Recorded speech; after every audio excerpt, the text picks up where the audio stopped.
आमदार गायकवाडांवर गुन्हा दाखल करा अशी मागणी राष्ट्रवादी काँग्रेस शरदचंद्र पवार पक्षाचे खासदार सुप्रिया सुळे यांनी केली आहे। तर गायकवाड यांना सत्तेची मस्ती आली अशी टीका काँग्रेसचे नेते विजय वडेट्टीवार यांनी केली। प्रॉब्लेम काय झालाय महाराष्ट्रात, पैसे आणि सत्याची एवढी मस्ती झाली आहे ना या लोकांना। मला असं वाटतं की त्या आमदाराच्या विरोधात पोलीस स्टेशनला कंप्लेंट केली पाहिजे। हा देश कुणाच्या सत्तेच्या मनमर्जीने चालणार नाही, हा संविधानाने चालतो। आणि जर असे आमदारच मारामाऱ्या करायला लागले तर लोकप्रतिनिधींकडून काय अपेक्षा सामान्य माणूस ठेवणार हो? हे अतिशय चुकीचं आहे। आणि महाराष्ट्राच्या माननीय मुख्यमंत्र्यांनी अशा त्यांच्या विचाराच्या आमदारांवर स्ट्रॉंग ऍक्शन घेतली पाहिजे।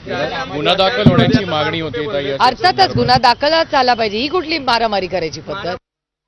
ठीक आहे, निकृष्ट जेवण तिथे मिळतो, अनेकांच्या तक्रारी आहेत। मग यांना अध्यक्ष कशासाठी केलंय? संजयला तुला तेच दुरुस्त करायसाठीच केलं ना अध्यक्ष।